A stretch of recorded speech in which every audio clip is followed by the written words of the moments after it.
So, when we talk about the natural fiber, first is wool.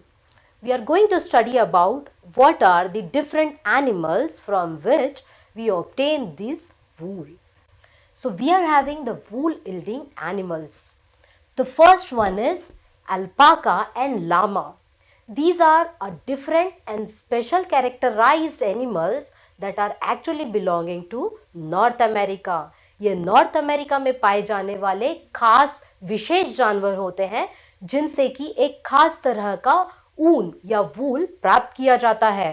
इसके अलावा आमतौर पर सबसे ज़्यादा क्वांटिटी में वूल हमें मिलता है, ऊन हमें मिलता है, वो मिलता है शीप से, मतलब भेड़ों से। हमारे अगले कैटेगरी में आते हैं अंगोरा गोट्स, जो कि हमारे भारत के जम्मू कश्मीर J&K रीजन से बिलोंग करती हैं। अंगोरा गोट्स की तरह ही एक गोट्स रहती हैं जो कि स्पेसिफिकली हमें पश्मीना शॉल्स, आपने अपनी मम्मी से सुना ज़रूर होगा, पश्मीना शॉल्स जानी जाती हैं अपनी सबसे ज़्यादा गर्माहट के कारण। ये भी हमें मिलती हैं एक खास तरह की गोट या बकरियों के द्वारा। इसके बाद में आते हैं याक। याक हमें मिलते हैं तिब्बत और लद्दाख में। तिब्बत और लद्दाख से के मूल से प्राप्त किए जाने वाले याक से ही हमें मिलता है एक तरह का काला या भूरे रंग का ऊन। इसके बाद में आते हैं ऊंट या कैमल, जो कि राजस्थान में प्रायः पाए जाते हैं। इन्हीं कैमल से हमें मिलता है ब्राउन कलर का फर और यही यूज होता है एक तरह के वूल की तरह।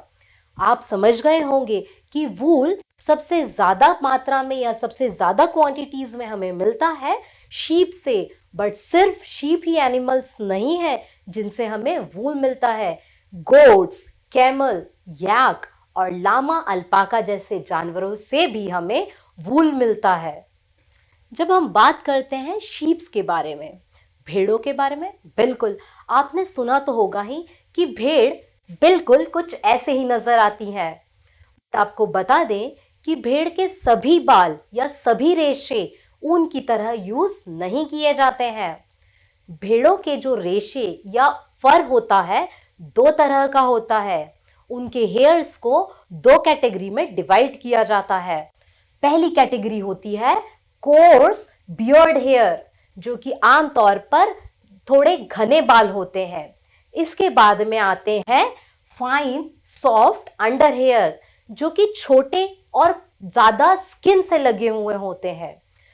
आमतौर पर यही फाइन सॉफ्ट अंडर हेयर्स ही काम में आते हैं वूल बनाने के, जो कि ज्यादा गर्म ऊन बनाते हैं। जब हम बात करते हैं शीप की, तो सभी शीप में हर क्वालिटीज नहीं मिलती है। तो किस तरह से शीप को डिजाइन किया जाता है? बिल्कुल सही, शीप्स को भी डिजाइन किया जाता है ब्रीडिंग के थ्रू। जिस तरह से आपको किसी चीज में कुछ एक क्वालिटी पसंद आती है और बिल्कुल दूसरी चीज से कोई और क्वालिटी पसंद आती है, तो आप अक्सर उन दोनों को मिला दिया करते हैं। उसी तरह से शीप की भी डिफरेंट ब्रीड्स को मिला दिया जाता है और इसे हम कहते हैं सिलेक्टिव ब्रीडिंग। मान लीजिए कोई ब्रीड आपका अच्छा वूल देती है, बट कोई शीप जो है वो ज्यादा हेयर्स या ज्यादा वूल देती है।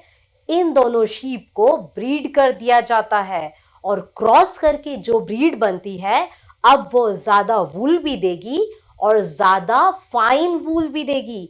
मतलब आपको फाइन वूल ज्यादा क्वांटिटीज में मिलेगा और यही प्रोसेस होती है सिलेक्टिव ब्रीडिंग की, जिससे कि एक आम भेड़ को एक खास एक फाइन हेयर्स प्रोड्यूस करने वाली भेड़ के साथ में क्रॉस करके एक डिफरेंट ब्रीड को प्रोड्यूस किया जाता है, ताकि वो एक शाइनी, एक हेयरी और ज्यादा क्वांटिटी में वूल प्रोड्यूस करने वाली भेड़ बन सके।